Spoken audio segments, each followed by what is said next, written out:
Gramado Notícias, oferecimento Sicredi, onde o dinheiro rende um mundo melhor. Sempre bom, qualidade e economia todo dia. Olá, boa noite. Veja na edição de hoje. O amor está no ar. Casais de todo o Brasil escolhem Gramado para comemorar o Dia dos Namorados. Comunidade artística pode participar da execução da Lei Paulo Gustavo. Gramado Summit já tem data definida em 2024 e uma entrevista com Gilberto Barroso. Ele criou um projeto de educação premiado internacionalmente. Confira depois do intervalo.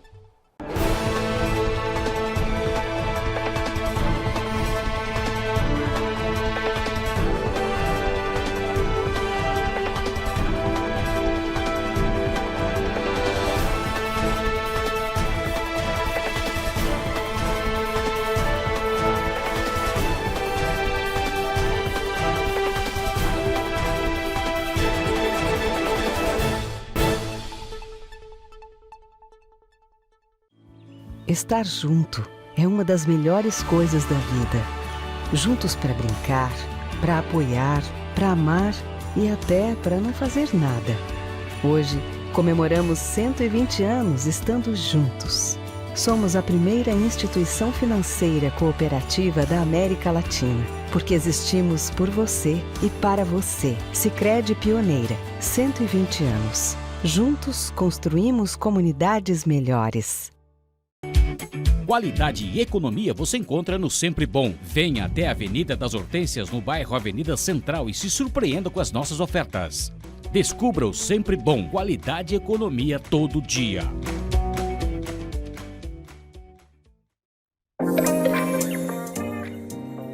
O melhor de Gramado você encontra no Largo da Borges. Gastronomia, cultura, lojas e entretenimento. Tudo em um só lugar. Largo da Borges, no coração de Gramado.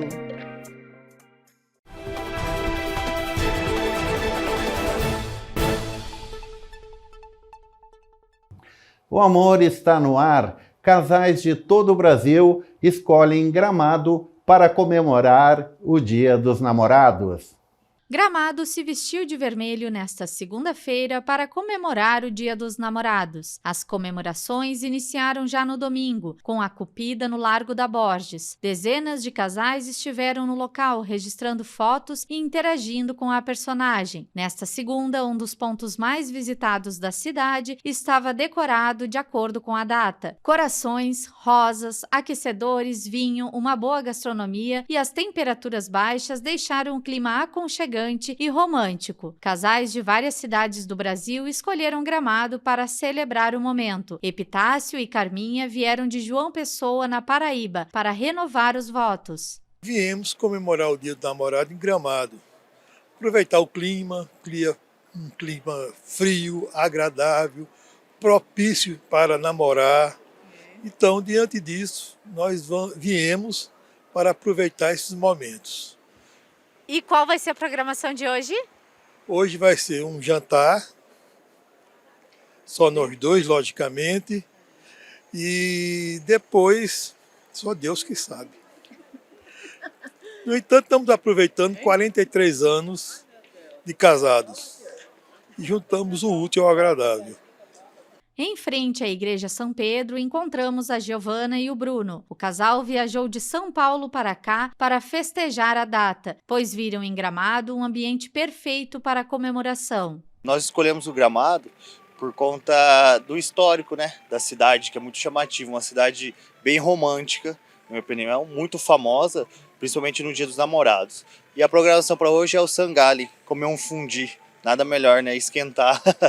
Não poderíamos deixar de passar num dos locais mais queridinhos dos apaixonados. Milhares de casais passam ano após ano na fonte do amor eterno. Gravam os nomes em um coração de metal e o prendem com um cadeado nas grades da fonte, como forma de eternizar o amor que sentem um pelo outro. Lá encontramos Robert e Thalita, que pela segunda vez escolheram o espaço para celebrarem o seu amor. A gente escolheu Gramado porque há 2 anos atrás a gente noivou aqui em Gramado. E esse é nosso primeiro Dia dos Namorados como casados, e a gente decidiu voltar em Gramado e ir no mesmo local onde eu pedi ela em casamento para comemorar o nosso primeiro Dia dos Namorados como casados. E o clima tá maravilhoso, né?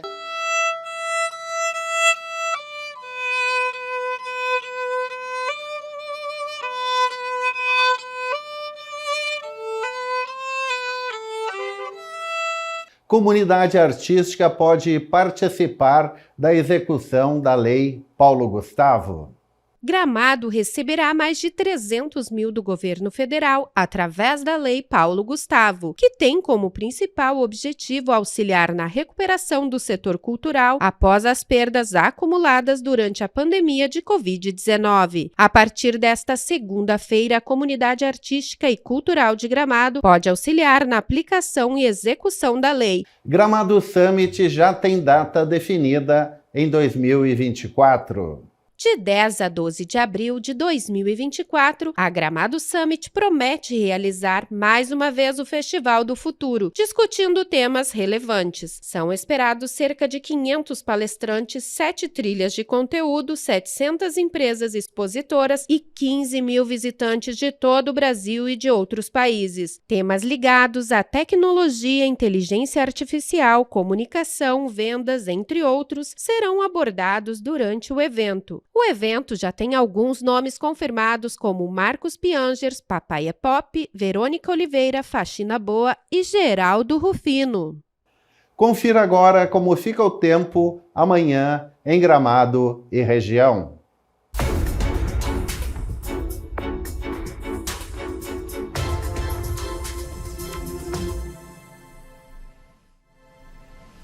Como previsto, a semana iniciou com temperaturas bem baixas na Serra Gaúcha. Para terça-feira, além do frio, a meteorologia prevê chuva com possibilidade de 70%. Os termômetros devem marcar máxima de 10 graus e a mínima fica em torno dos 6 graus.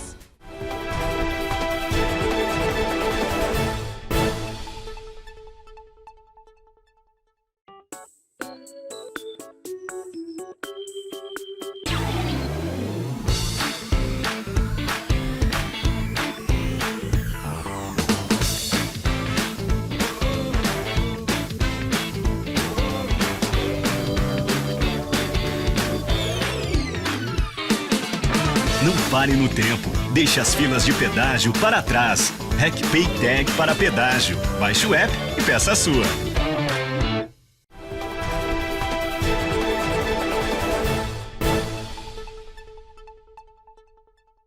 A entrevista do dia é com Gilberto Barroso, o Giba.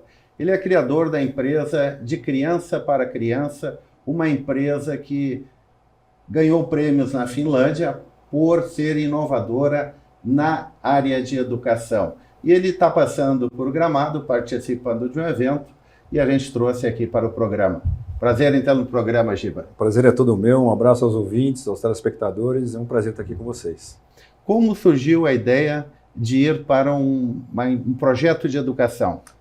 Eu trabalhava como executivo em uma empresa multinacional, a Sony Pictures. Tinha saído do segmento e ia fazer um ano sabático. Quando a minha mulher engravidou do terceiro filho, eu desisti de fazer a viagem, que era uma viagem de barco. E um amigo meu, do Rio de Janeiro, me ligou, eu estava voltando para o mercado de trabalho, me falando que ele tinha tido uma ideia e tinha criado uma maneira de criar conteúdo infantil gerado pelas crianças. E eu me interessei muito, porque como eu trabalhei muitos anos no segmento de TV por assinatura, eu sabia que conteúdo infantil é um conteúdo bacana para se distribuir. E a gente foi procurar uma escola que tinha bastante crianças para poder fazer essas dinâmicas e desenvolver as histórias, os desenhos e as locuções. Chegando lá, quando a gente explicou para a diretora da escola o que a gente pretendia fazer com os alunos, ela nos alertou que o que a gente estava propondo para ela era algo extremamente importante para a educação, que todos estavam buscando, mas ninguém tinha encontrado ainda, que é a palavra-chave da educação hoje, que é o protagonismo, né? É a criança inserida dentro do processo de educação. Porque a educação hoje, ela remota da Revolução Industrial, né? É um processo onde a criança ela recebe o conteúdo pronto e ela não participa do processo. Ela recebe, decora e no final das contas ela faz a prova para saber quanto ela reteve do conteúdo. Então nesse processo a gente, quando conversou com essa diretora, a gente foi entender o que estava acontecendo na educação para ela ter essa convicção tão clara de que a gente tinha era importante para a educação. Foi aí que a gente percebeu o problema da educação, né? Existe muito mais do mesmo na educação. São lousas digitais, são móveis, são cadernos, que você muda o caderno para o tablet, você tira a lousa do giz, como a gente aprendeu na escola, e hoje você tem a lousa digital, mas você não muda a maneira de ensinar, você muda o meio, né? Você tira o livro físico, põe o digital, você tira a lousa física, põe a lousa digital. Então, a educação estava carente desse protagonismo. E o que a gente criou foi justamente esse protagonismo, e daí que a gente se enveredou na educação com resultados magníficos, né? Na prática, como é que funciona? Vamos dar um exemplo. O descobrimento do Brasil estudado numa escola. Ótimo exemplo. Imagina que hoje na escola, para falar sobre o descobrimento do Brasil, o aluno chega na sala de aula, o professor pede para eles abrirem o livro na página X, e aí começa, o Joãozinho lê, a Maria lê, e eles vão botando as dúvidas na lousa, o professor tira a dúvida, depois eles fazem a lição de casa, depois estudam para fazer uma prova para saber quanto eles conseguiram reter daquele conteúdo, né? A grande diferença para a gente é que ao invés da gente o aluno receber a história pronta, o professor ele passa a ser um mediador, um provocador. Como ele sabe o percurso pedagógico do conhecimento que as crianças têm que percorrer, ele vai preparar a aula dele com questionamentos. Então, sobre o descobrimento do Brasil. O que vocês sabem sobre o descobrimento do Brasil? Eu sei que foi o Pedro Álvares Cabral. Para onde ele foi? Ele foi para o Japão. Não foi para o Japão. Qual foi o país que ele foi? Começa a gerar nos alunos o interesse da pesquisa, da discussão, do ouvir o colega, né? E aí, então ele foi para as Índias, pegou uma tempestade, chegou no Brasil, Parará, então eles contam a história, eles montam a história do descobrimento do Brasil junto com o professor, tutorados pelo professor. Depois de feita a história, eles vão fazer uma lista dos desenhos que compõem aquela história. Então, para essa história, eu tenho... Quem é o personagem principal? Pedro Álvares Cabral. Então, temos que desenhar o Pedro Álvares Cabral. Do que ele foi? Foi de caravela. Temos que desenhar a caravela, o mar, a praia, o índio, a floresta, o céu, o mar, o sol. Então, gerado uma lista de desenhos, os alunos fazem os desenhos. Depois de ter feito a história e os desenhos, você faz a narração, os alunos fazem a narração daquela história que eles criaram, né? Então, esse processo de criação de história, de desenhos e de locução, ele tem uma importância muito relevante na educação. Segundo William Glasser, que é um psiquiatra americano que passou a vida dele inteira estudando qual é a melhor maneira de se ensinar um ser humano, ele conseguiu traduzir em percentuais, de acordo com cada modalidade, quanto que o indivíduo consegue adquirir de conhecimento. Então, se você lê um livro, você consegue reter 10% daquilo que você lê. Se você lê um livro e ouve o livro, ou lê em voz alta, você vai para 20%. Se você lê o livro em voz alta e tem imagens sobre o texto que você está lendo, a retenção do conteúdo vai para 30% a 35%. Que esse é mais ou menos o que a gente consegue enxergar dentro das escolas em termos de rendimento. Agora, quando o aluno cria, desenha e narra, a retenção vai para 85%. Por quê? Foi criado por ele, saiu dele, então ele não esquece mais. Então essa metodologia, ela realmente traz um conhecimento muito maior e a retenção do conhecimento muito maior. Por esse projeto, vocês ganharam um prêmio na Finlândia. Concorreram com quantos outros projetos na Interessante pergunta também, porque a gente recebeu alguns prêmios. Os mais importantes foram na Finlândia. O primeiro prêmio que a gente recebeu, nós concorremos com 4.500 empresas de tecnologia e educação do mundo, e nós ganhamos. O segundo foi feito através do Banco Mundial, também baseado na Finlândia. Concorremos aí com um país de língua hispânica e ganhamos também. E a gente vem ganhando prêmios assim ao redor do mundo, um atrás do outro. Isso tudo, na verdade, é o reconhecimento de uma carência que tinha no mercado do protagonismo, da inserção do aluno no processo de aprendizado. Então é daí que vem esse sucesso todo e a gente consegue provar isso hoje cientificamente. O ano passado a gente fez uma pesquisa em todas as escolas que a gente trabalha e separou turmas A e B. A turma A continuou com o currículo normal da escola e a turma B fez o currículo através do Criando Juntos, que é essa ferramenta, que é essa metodologia. Os resultados foram absurdos. A média dos alunos aumentou em até 1,5 ponto. O número de erros relacionados ao assunto diminuiu em termos de 40% e os acertos em cima da matéria aumentaram em termos de 35%, porque ela faz parte desse processo. E tem uma outra coisa que é muito importante ser falada, que apesar delas criarem a história, os desenhos e a locução, esse processo gera nos alunos a discussão, perder o medo de errar, ou você aprender a ouvir o colega. Quando você faz a narração, aquele que é tímido, ele perde a timidez e começa a conseguir postar a sua voz, que são exatamente ferramentas emocionais que vão servir para esse indivíduo na vida adulta. Porque o mundo como a gente conhece, ele vai mudar drasticamente nos próximos 10 anos. Então, ensinar matemática, química e geografia não é mais suficiente. A gente tem que trazer para esses alunos uma ferramenta, ou, na verdade, tem que trazer um conhecimento como uma bússola confiável para ensinar esses alunos a navegar num mundo cada vez mais complexo. Porque quando eles chegarem na vida adulta, muitas das profissões que a gente conhece hoje, a gente passou a vida conhecendo essas profissões, não vão mais existir. E como é que você vai fazer se você não prepara esse indivíduo para esse mundo que está chegando, né? Então, esse apanhado de características é que faz da gente hoje uma das empresas mais premiadas na educação no mundo. Gilberto Barroso, muito obrigado pela entrevista e desejo sucesso, vida longa de criança para criança. Um prazer, muito obrigado pela entrevista, um abraço aos seus ouvintes e aos seus telespectadores também. O Gramado Notícias volta amanhã às 7h30 aqui pela Gramado TV e, é claro, também pelo Poa Streaming de Porto Alegre e pelo canal 520 da NET para todo o Rio Grande. Uma boa noite e até amanhã.